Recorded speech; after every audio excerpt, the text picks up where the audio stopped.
Do not worry, gentlemen. My ex-wife has no place in rooms like this. Caleb Morrison said it with a smile, the kind of clean, expensive smile men use when they want cruelty to sound like confidence. The glass conference room on the 47th floor went quiet for half a second, just long enough for the words to land. Then a few people gave the polite little chuckle that keeps business moving even when something ugly has just been said out loud. Chicago stretched behind him in bright strips of steel and winter sunlight, Lake Michigan flashing blue in the distance. But Caleb was not looking at the view. He was looking at the client team seated across the long table, watching their faces, measuring how much charm he still had over the room. He wore a navy suit that fit like money, a silver watch he tapped whenever he wanted people to know his time mattered, and beside him sat Betrayal Hart, crossing one ankle over the other like she had earned the chair she had taken. Caleb had introduced her as a key member of the account, but everyone in Morrison Keller's sales division knew the truth. Betrayal was not just his coordinator. She was the woman who had started appearing beside him at dinners, airport lounges, fundraisers, and now client meetings, only 6 months after his divorce from Maya Whitaker became final. Betrayal smiled when Caleb mentioned Maya, not a loud smile, not enough to be called rude, just enough to show she enjoyed hearing another woman reduced to a mistake. Caleb likes to keep his past in perspective, she said, sliding a folder toward the client as if she owned the pitch. That is why this transition has been so smooth. Smooth. That was the word Caleb loved. Smooth divorce. Smooth rebrand. Smooth promotion track. Smooth enough that nobody asked why his former wife, a black woman who had once helped him rehearse presentations at 2 in the morning, no longer came to company events. Smooth enough that nobody remembered the years Maya spent correcting his numbers, softening his emails, teaching him how to listen before he talked over a room. Caleb certainly did not bring that part up. To him, Maya belonged to a smaller life, a rented apartment, old takeout containers, late nights, unpaid favors, the kind of loyalty ambitious men call support until they outgrow the person giving it. My personal life is settled, Caleb continued, clicking to the next slide. What matters now is leadership, discipline, and knowing who belongs at the table. Betrayal gave a pleased little breath, and one of the junior associates looked down at his notebook, uncomfortable but silent. That silence was exactly what Caleb counted on. He had built half his career in rooms where people chose comfort over honesty. On the screen behind him, the proposal opened with polished numbers and bold promises, but near the bottom of the agenda, in small gray type, sat a line Caleb had not noticed when the packet was updated that morning. Incoming CEO introduction. He was too busy performing to read the room carefully. Too busy letting Betrayal sit in the executive sponsor's chair. Too busy enjoying the idea that Maya Whitaker, wherever she was, would never see him like this, powerful, admired, untouchable. Then the conference room door opened. Not loudly. No dramatic crash. Just a soft click, a turn of the handle, and the kind of silence that makes grown men sit up straighter. Caleb kept his smile for one more second, ready to greet whoever had interrupted his pitch. But when he turned, the color drained from his face so fast Betrayal noticed before anyone else did. Maya Whitaker stood in the doorway wearing a black tailored suit, her hair pulled back, a leather folder tucked under one arm, her expression calm enough to make the whole room feel unprepared. Behind her walked Julian Pierce, the company's outside counsel, with 2 board members Caleb had been trying to impress for months. Maya did not look angry. That was what scared him most. She looked like someone who had stopped asking permission a long time ago. The chairman rose from his seat before Caleb could speak, buttoned his jacket, and said, "Good morning, Madam CEO." Betrayal's hand slipped off the folder. Caleb's mouth opened, but no sound came out. And in that glass room where he had just said his ex-wife did not belong, every eye turned toward the woman who now owned the table. Before Maya Whitaker ever stood at the head of that glass conference room, she had spent years standing just outside rooms like it, holding Caleb Morrison together while he pretended he had built himself alone. Back then, they lived in a 1-bedroom apartment in Oak Park, 10 miles from downtown Chicago, where the radiator clanked in the winter and the kitchen table doubled as Caleb's office after midnight. He was not polished then. He was nervous, hungry, and terrified that everyone at Morrison Keller would see through him.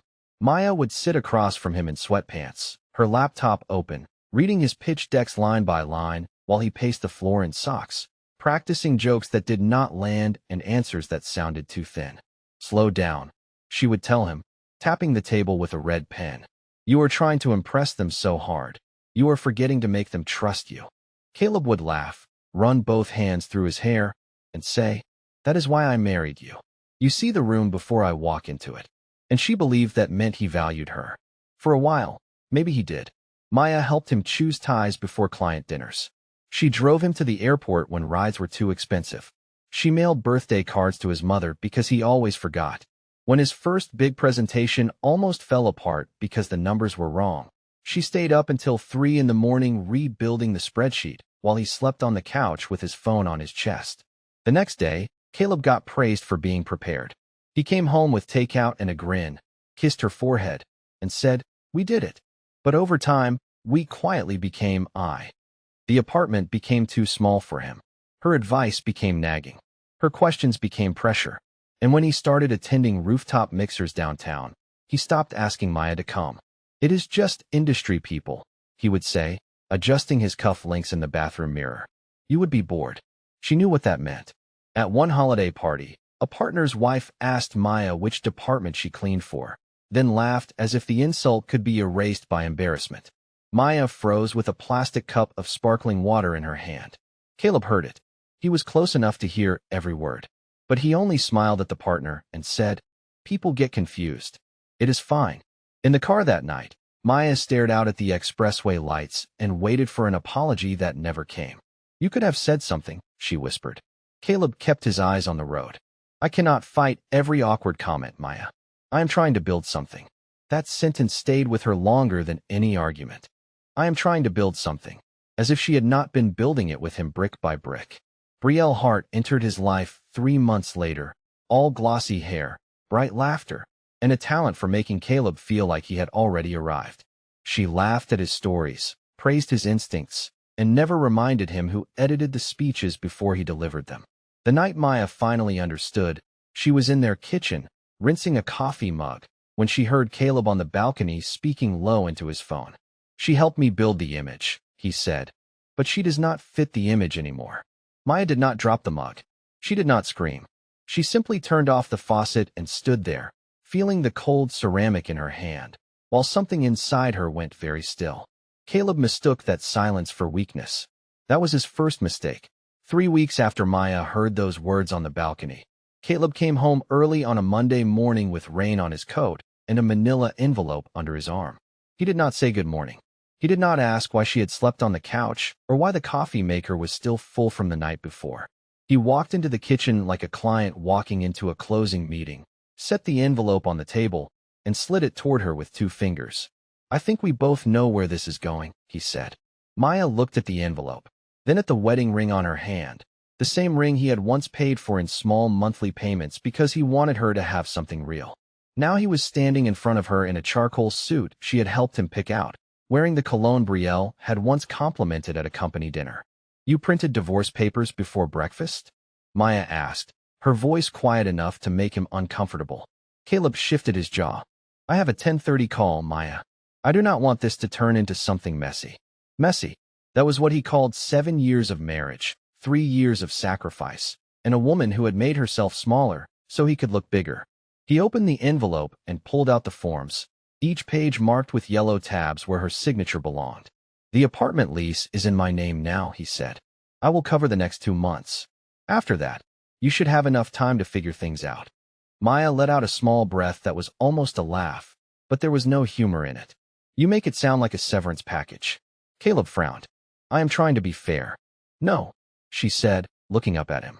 "You are trying to be clean." For the first time that morning, his polished face cracked. He hated when she named things accurately. He started talking faster, the way he always did when guilt got too close. He said they had grown apart. He said they wanted different lives. He said Brielle understood the pressure he was under, then stopped himself as if saying her name was the only mistake in the room. Maya did not cry. Her eyes burned, and her hands felt cold, but she kept them folded in her lap. She had already cried in private, in the shower, in the parking lot of the grocery store, in the front seat of her car outside his office after watching Brielle touch his sleeve like it belonged to her. That morning, there was nothing left to perform for him.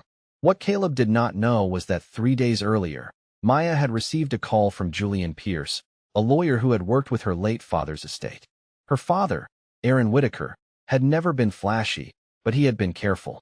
Careful enough to leave Maya voting rights tied to a private investment group that had quietly purchased controlling interest in a struggling company. Morrison Keller, Caleb's company. Julian had said the board was preparing for a leadership change, and they wanted to meet her. Maya had listened with the phone pressed to her ear, staring at a sink full of dishes Caleb had left behind, while the world rearranged itself in silence. So when Caleb pushed a pen across the table, expecting her to beg, Maya picked it up. She signed once, then again, then on every yellow tab he had placed for her, neat and steady. Caleb watched her, thrown off by how calm she was. "That is it?" he asked. Maya closed the folder and slid it back to him. "That is it." He looked almost offended, as if her dignity had robbed him of the scene he had prepared for. At the door, he paused and said, "I hope someday you understand this was necessary." Maya stood alone in the kitchen, rain tapping against the window, and touched the empty space where her ring had been. "So do I," she whispered, but not for the reason he thought. Caleb walked out believing he had ended a burden. He had no idea he had just removed himself from the one woman who was about to decide whether his future had any place left to stand. For the first month after the divorce, Caleb told everyone Maya had disappeared because she was embarrassed. He said it at lunch with clients, in the elevator with colleagues, even at a Friday happy hour where Betrayal leaned against his side like proof that he had upgraded. "She is taking it hard," he told them, lowering his voice in that careful way men use when they want pity for the damage they caused. "I wish her well, honestly. She just was not built for this life." People nodded because it was easier than asking what kind of man speaks about a former wife like a failed business decision. But Maya was not hiding under blankets, and she was not staring at her phone waiting for him to call. She had moved into a quiet apartment near Hyde Park with bare walls, rented furniture, and a view of the train tracks. It was not glamorous, but it was hers. The first night there, she ate soup from a paper bowl on the floor and cried without making a sound, not because she wanted Caleb back, but because she was finally letting herself feel how tired she had been. By morning, the tears were gone. She made coffee, opened her laptop, and called Julian Pierce. "I am ready," she said. Julian did not comfort her with soft lies. He sent a car and met her downtown in a private office above LaSalle Street, where the windows looked out over the city Caleb had always wanted to conquer. On the table were binders, shareholder records, board reports, client retention charts, and a black folder with her name printed on the front. Maya touched it like it might vanish. "Your father kept his distance from public attention," Julian explained, "but he never stopped building protection around you." Maya swallowed hard. Her father, Aaron Whitaker, had been a quiet man with oil on his hands, Sunday jazz on the radio, and more secrets than she ever understood. He had raised her to work hard, speak clearly, and never let anyone make her feel small because they needed to feel tall. Now, years after his passing, his careful planning sat in front of her like a door opening. Morrison Keller was in trouble. The sales division was overpromising, client trust was slipping, and several accounts had been handled with a kind of arrogance that looked impressive until someone checked the numbers. Caleb's name appeared again and again, attached to rushed approvals, missing notes, inflated projections, and expenses that made Julian take off his glasses and go silent. Maya read every page. Sometimes her hand tightened around the pen. Sometimes she had to look away and breathe. But she did not ask Julian to stop. "Do you want me to summarize the worst of it?" he asked one evening, when the office lights had dimmed and the cleaning crew was moving through the hallway. Maya shook her head. "No. I spent years trusting men to explain rooms to me. I need to understand this one myself." So she learned. She studied the board structure, the client contracts, the voting rights tied to her family's investment group. She met with department heads who first spoke to Julian and then, slowly, realized Maya was the one asking the sharper questions. She listened more than she talked. She wrote names in a notebook. She circled patterns. She found the places where good employees had been ignored and loud men had been rewarded. Meanwhile, Caleb kept performing his victory. He took Betrayal to steak dinners in River North. He posted photos from client events with captions about discipline and growth. He told people he was on the edge of a major promotion. He had no idea that in a quiet conference room 3 miles away, Maya was signing the first document that placed her name before the board as interim chief executive officer. When the pen touched paper, Julian looked at her and said, "After this, there is no going back." Maya thought of the manila envelope on her kitchen table, the cold ring mark on her finger, and Caleb's voice saying she did not fit the image anymore. Then she signed her full name, steady and clear. "Good," she said. "I am done going back." The morning of the client meeting, Caleb Morrison woke up before his alarm and smiled at the ceiling like a man who believed the day had already chosen his side. By 7:15, he was standing in front of the mirror in his Lincoln Park condo, tying a navy silk tie, while Brielle Hart sat on the edge of his bed scrolling through her phone with a cup of coffee she had not made. "Today is the day," he said, checking his profile from the left, then the right. "If Langford Retail signs, I become impossible to ignore." Brielle looked up and smiled the way she always did when power was close enough to touch. "Then you better make sure they see me in that room." Caleb hesitated for only a second. Somewhere deep down, beneath the ego and the expensive cologne, he knew bringing Brielle into a client meeting this important was careless. She was not senior enough. She had not earned the seat. But Caleb liked the message it sent.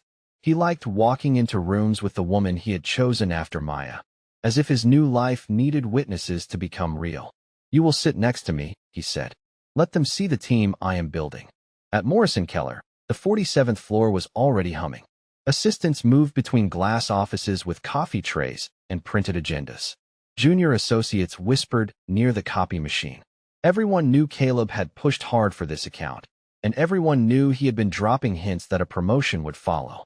By 9:40, he stepped off the elevator with Brielle beside him, her cream blazer bright against the dark lobby walls, her badge clipped where everyone could see it. People looked. Some smiled politely. Some looked away. Caleb enjoyed both reactions. When they reached the conference room, he paused at the door and placed his hand lightly on Brielle's back, not enough to look improper, just enough to claim her in front of the people who remembered Maya. "Ready?" he asked. Brielle lifted her chin. "I was born ready for rooms like this." The room was all glass, chrome, and quiet money. A 20-foot table ran down the center, polished so brightly the overhead lights floated on its surface. The Langford retail team sat on one side, serious and well-dressed, with legal pads open and phones turned face down.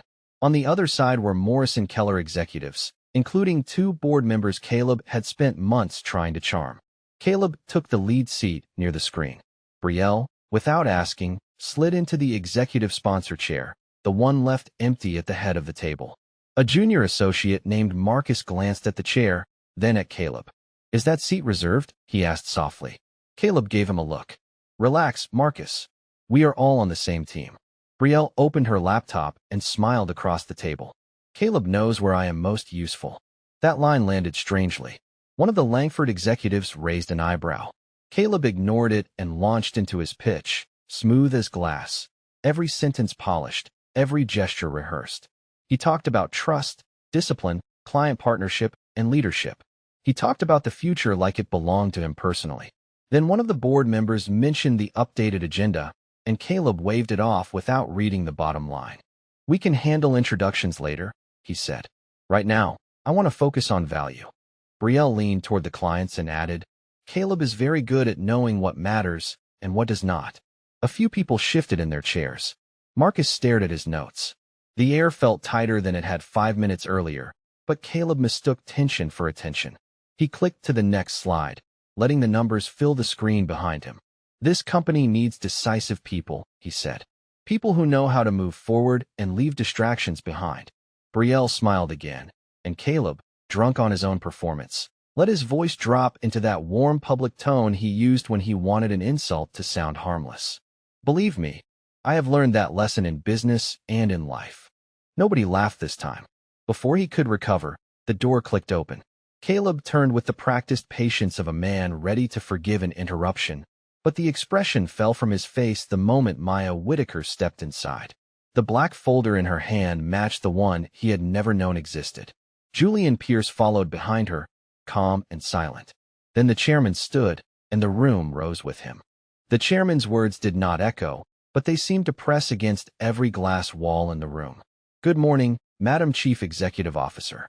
Caleb stared at Maya as if his mind had rejected the sentence before his ears could finish hearing it.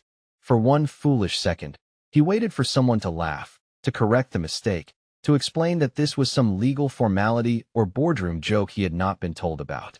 Nobody laughed. The Langford retail team stood. The Morrison Keller executives stood. Even Marcus, the junior associate who had been afraid to question Brielle's seat too loudly, rose so fast his pen rolled off the table. Brielle stayed seated half a beat too long, frozen with one hand on her laptop, until she realized she was the only person still acting like Maya did not outrank her. She pushed back her chair with a faint scrape that sounded much louder than it should have. Maya walked in without rushing. She greeted the chairman first, then the two board members, then crossed to the Langford team with a calm smile and a steady handshake. "Thank you for making the trip in," she said. "I know your team came in from Minneapolis this morning. We appreciate your time." One of the Langford executives, a gray-haired woman named Patricia Hensley, studied Maya for a moment and nodded. "We were told there would be a leadership update. I was not told it would be this interesting." Maya's mouth softened, not quite a smile. Neither was Mr. Morrison, from the look of it. A quiet discomfort moved through the room, but Maya did not let it turn into gossip. She turned toward the head of the table, the executive sponsor chair, the chair Brielle had taken as if confidence were the same thing as authority. Brielle stepped aside quickly, her face tight beneath the makeup she had applied for a victory lap. Maya did not look at her with anger. She did not need to.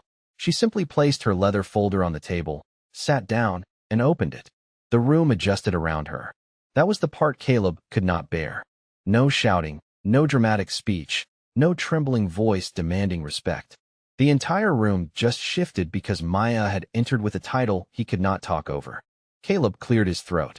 "Maya," he said, forcing warmth into her name. "This is unexpected." She looked at him then, fully, for the first time since walking in. There was no hatred in her eyes, and somehow that made it worse. "Only to people who stopped paying attention," she said. Caleb's smile twitched and died. Julian Pierce moved to the side screen and connected a small drive to the conference system. The agenda changed instantly. Caleb's polished pitch disappeared, replaced by the Morrison Keller seal and a line that read Leadership Transition and Client Protection Review. Patricia Hensley leaned back in her chair. The board members folded their hands. Caleb felt the back of his neck heat beneath his collar. "Before we continue with the Langford proposal," Maya said, her voice even, "we need to address the reason this company is under new leadership this morning." Brielle's eyes flicked toward Caleb. Caleb looked at the screen, then at Julian, then back at Maya. "This is not the place," he said quietly. Maya closed the folder with one hand. "Actually, Caleb, this is exactly the place. You brought the client into this room. You brought your personal judgment into this room. You brought an employee with no approval into an executive seat in this room." She paused, letting each fact stand on its own. "So now we will bring accountability into this room." No one moved. Outside the glass wall, office life continued in blurred shapes and distant footsteps, but inside, everything had gone still. Maya nodded to Julian. "Begin with the account review." The next slide loaded, and Caleb saw his own name at the top before anyone said another word. Caleb's name sat at the top of the screen in black letters, so plain they felt more damaging than any accusation shouted across the table. Under it were dates, client notes, expense entries, revised projections, and a chain of approvals he had signed off on without ever imagining they would be read by the woman he once dismissed over cold coffee in their kitchen. Maya did not lean back like she was enjoying it. She did not smile at Brielle. She did not raise her voice for the clients. That was what made the room listen. "This review is not about personal history," Maya said. "It is about whether Morrison Keller can still be trusted to protect its clients from internal arrogance."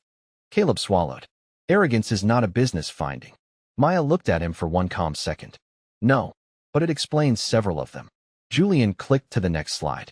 The first section showed inflated revenue assumptions connected to the Langford proposal, numbers Caleb had rounded up to make the account look stronger than it was. He had done it before, always with enough polish to make it sound like confidence. This time, the numbers did not have anywhere to hide. Patricia Hensley from Langford leaned forward, her glasses low on her nose. Mr. Morrison, were these projections presented to my team last quarter? Caleb forced his face into something professional. They were preliminary. Sales projections move. Everyone in this room understands that. Maya turned one page in her folder. Preliminary projections are labeled preliminary. These were sent as confirmed growth models. The next slide appeared. Expense reports.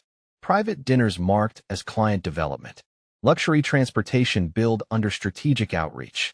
A weekend hotel charge tied to a conference that Betrayal had not been assigned to attend. Betrayal's face lost its practiced glow. Caleb shifted in his chair. Those expenses were approved through standard channels, he said. By you, Maya answered. You were the standard channel. The words landed quietly, but Marcus glanced up from his notebook like he had been waiting months to hear someone say them. Another slide loaded. Email excerpts appeared, not personal enough to be vulgar, not dramatic enough to be gossip, but clear enough to show that Caleb had allowed his relationship with Betrayal to shape staffing, access, and client decisions. Betrayal tried to speak first. I was following direction from my supervisor. Maya turned to her then. Not cruelly, not loudly, just directly. Miss Hart, you accepted access to confidential account material while listed below clearance level. You sat in an executive sponsor seat without authorization.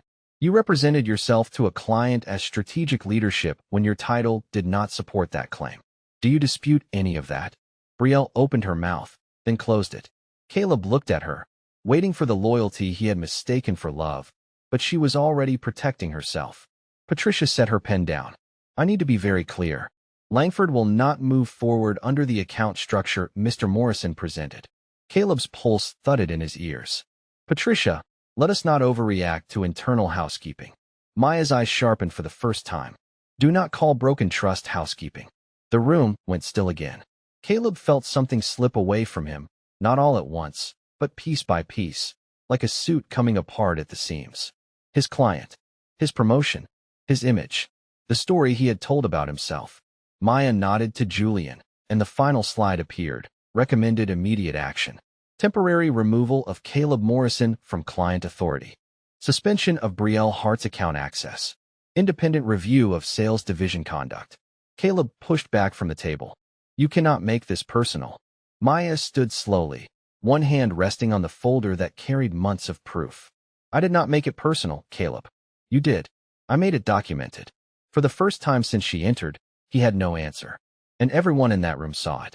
The meeting ended without anyone calling it over. It simply broke apart the way a room does after the truth has taken all the air out of it.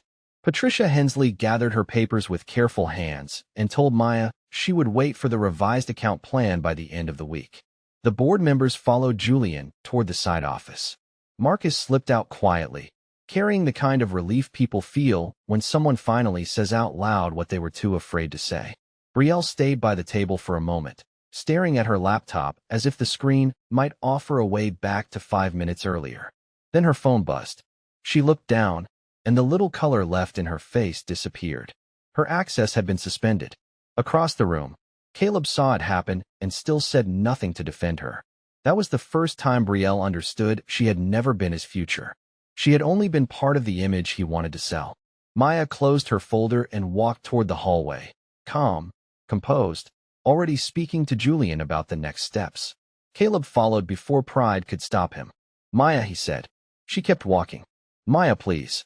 The word please sounded strange in his mouth, like a shirt that did not fit anymore.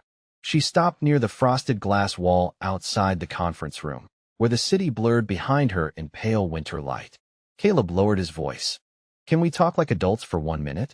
Maya turned slowly. We just did. In front of the client. He flinched. You know what I mean.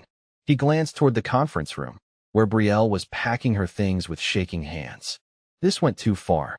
Maya studied him, and for a second she saw the man from the small apartment in Oak Park, the man who used to practice speeches in socks and ask if he sounded believable. That memory hurt, but it did not move her backward. Too far was billing a client for your ego, she said. Too far was putting someone unapproved into a room with confidential material. Too far was thinking nobody would check. Caleb dragged a hand over his mouth. I made mistakes. I can admit that. You are admitting it because the room heard it. His eyes softened in a way she once would have mistaken for remorse. May, we were a team once. That name landed between them, small and familiar and almost cruel. He had not used it with tenderness in years. Do not do that, she said. Do not reach for old names because your new life stopped clapping. He looked down, then back at her. Brielle was not what you think. Maya let out a quiet breath. Caleb, I am not here because of Brielle. He blinked, confused. Then why? Because you keep confusing women with rooms you can walk in and out of when they stop serving you. Behind him, Brielle stepped into the hallway, clutching her bag, eyes wet but angry. Caleb, she whispered, are you going to say anything? Caleb looked at her, then at Maya, and in that pause, Brielle got her answer. He was still calculating which woman could cost him less. Maya saw it too, and the last little thread of pity inside her finally came loose. Caleb turned back, desperation cutting through his polished voice. You would really do this to me? Maya held his gaze. No, Caleb. You did this. I just stopped cleaning it up. For once, he had no clever sentence waiting. No smile. No story.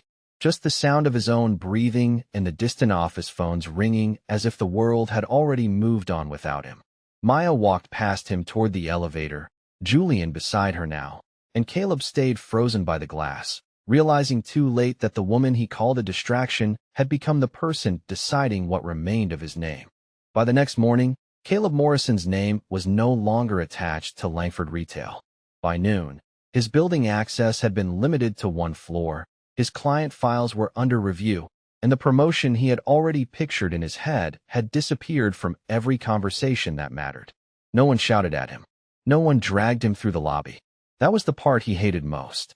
His downfall arrived in emails, calendar cancellations, quiet looks from coworkers, and the sharp little sound of his badge failing at the executive elevator. Brielle resigned before Human Resources finished its second interview.